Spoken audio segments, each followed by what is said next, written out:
Hi friends, welcome to Jharna food court. ఇవాల్టి 1 minute recipe video pudina rice.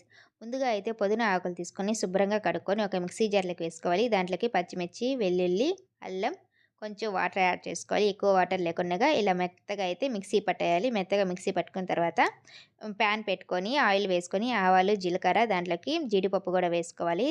కొంచెం మినపప్పు, పచ్చిశనగపప్పు కూడా వేసుకొని లైట్గా ఫ్రై చేసుకోవాలి. అవి ఫ్రై అయిపోయిన తర్వాత 2 ఎండుమిర్చి కూడా వేసుకొని అవి కూడా ఫ్రై చేసుకోవాలి. కొంచెం కరివేపాకు కూడా వేసుకోవాలి. ఇవన్నీ బాగా ఫ్రై అయిపోయిన తర్వాత ముందుగా మిక్సీ పట్టేసాం కదా మనము పుదీనా, అది కూడా వేసేసి బాగా పచ్చి వాసన పోయేంత వరకు అయితే లో ఫ్లేమ్లో పెట్టి ఫ్రై చేసుకోవాలి. రుచికి సరిపడినంత ఉప్పు, పసుపు వేసి ఆయిల్ సపరేట్ అయ్యేంత వరకు అయితే మనము ఫ్రై చేసుకోవాలి. ఇలా ఆయిల్ సపరేట్ అయిపోయింది కదా, ముందుగా ఉడికించి పెట్టుకున్న రైస్ వేసుకొని బాగా ఈ పుదీనా ఈ రైస్కి మొత్తం బాగా కలిసిపోవాలి. ఫైనల్గా అయితే కొంచెం ఘీ యాడ్ చేసుకుంటే బాగుంటుంది. ఇది మొత్తం బాగా కలిసేలాగా కలుపుకోవాలి.